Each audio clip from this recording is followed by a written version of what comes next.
Good evening. I'm Daniel, and this is balance point number 2. Tonight we're going to discuss tolerance.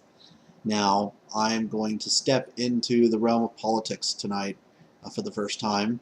If you don't like that, well, there's a red X in the corner with your name on it. So go for that, and I'll talk to you some other time.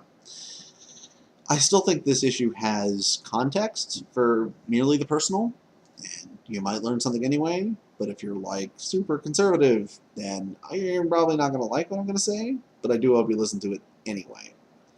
So I'm responding to a couple of things. I'm responding to comments that people have said, and I'm responding to a close family member of mine reshared that NRA ad going around. If you don't know about this NRA ad, it's an ad that basically says that liberals who are part of the resistance and who are trashing our president in the media are all a bunch of crazy, violent, power-hungry fascists trashing the president, and that you need to buy guns to defend our liberty with the iron fist of truth. That's almost a direct quote. Something about it got under my skin, and about people. I sit on the sidelines a lot for a lot of the arguments, and I've been dwelling on, I've seen a couple of different places people have said, I often find that people who claim they're tolerant actually aren't tolerant at all. And it's like most of the time the person they're trashing is, having an argument with them. So I wanted to talk about tolerance a little bit, and in the spirit of balance point, I want to bring a slightly different perspective. I've read it in a place or two, but it's not a mainstream thought. And it's this. I don't think the left should try so hard to have themselves seen as tolerant. At least not in the current climate. Look, what calls for tolerance? There are situations where tolerance is warranted. When two ideas are basically equal, like, do I be Jewish or do I be Christian? And you look at the two ideas and they both basically boil down to, it's basically a matter of opinion. It's what I want to do. I know I'm grossly overcomplicating that or simplifying that, but I'm just using it as an example. Let's say you have two options, and the two options are basically, the only impact they have is on your own life, and it's purely a matter of personal preference.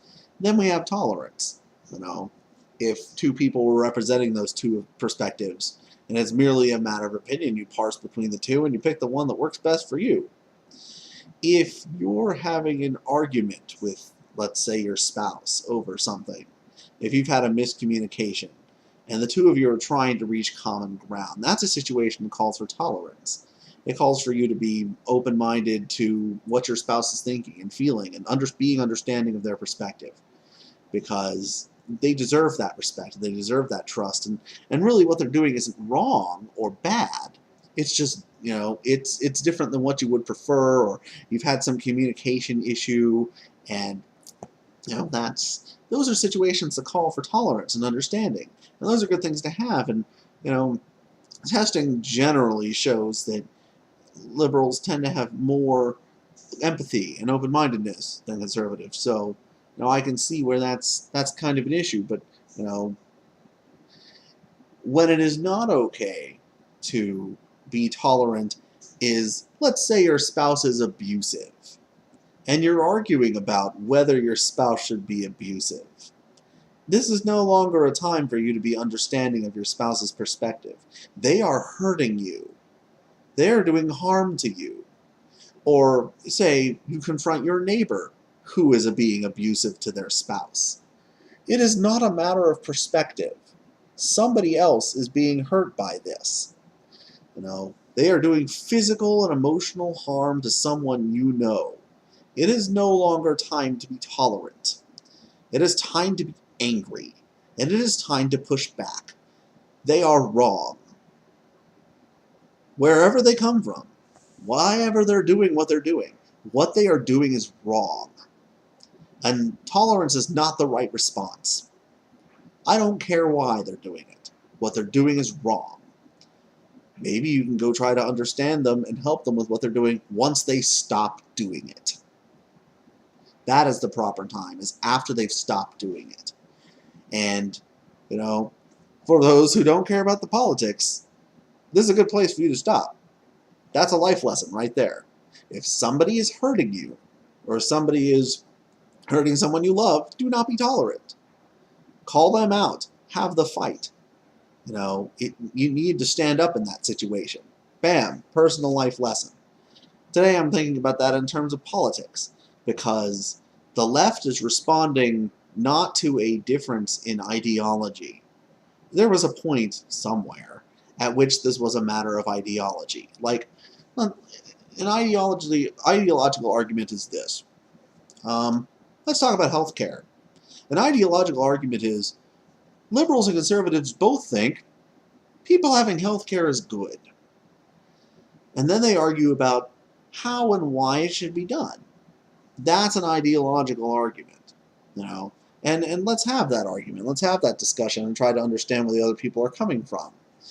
When one side says, we don't want you to have health care, there's a problem.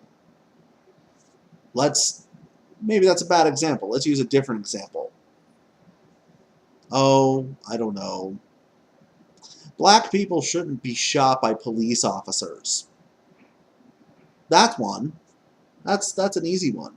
Black people shouldn't be shot by police. Nobody should be shot by police officers. Why are we having a disagreement about this? But apparently we are. Apparently not everybody is on board with the idea that black people should not be shot by police officers. That's where it's time for liberals to no longer see themselves as tolerant. Lives are being lost, literally, over how conservatives are behaving. And they're responding to that. Yes, cat. Go away. They're responding to that. So yeah, they're upset. They're resisting. They're protesting. But guess what, NRA? They're not coming to take your guns. I know, you're fear-mongering because your gun sales have gone down since Obama went out of office. True fact. You've got to find somebody for people to be scared of to sell your guns. So now you've picked, the resistance. I get that. And that's why I didn't bother having an argument with the person who posted the advertisement. Because there was not a whole lot of point. It's fear-mongering at its finest. But you don't think those liberals are justified in what they're doing? You're criticizing them. Oh, they're supposed to be tolerant. Well, they're not supposed to be tolerant when real people's lives are in the balance and they're being hurt by it. And that's exactly what's happening. And we're seeing that in all sorts of different ways. And we're going to continue seeing that for the next couple of years. So I just wanted to offer a slightly different perspective on this. And that's this. When you see real people's lives being affected, don't worry about having the moral high ground. Well, I suppose you could say you do have the moral high ground. Because you got to get in there and protect people's lives. Physically and emotionally. Real harm is being done. And, go fight the fight. It's worth fighting. And it's not just a matter of opinion when some people's lives are in the balance. That's what I have to say tonight. So if you like this video, please like and subscribe. I appreciate your attention. I know this video had a very different tone than the last one, but I do hope you will continue to stay tuned. And I know that politically this video is very biased in one direction, but like I said, my cat agrees. But like I said, when real people's lives are being affected, it's time to stop worrying about seeming biased, and it's time to stand up for what's right.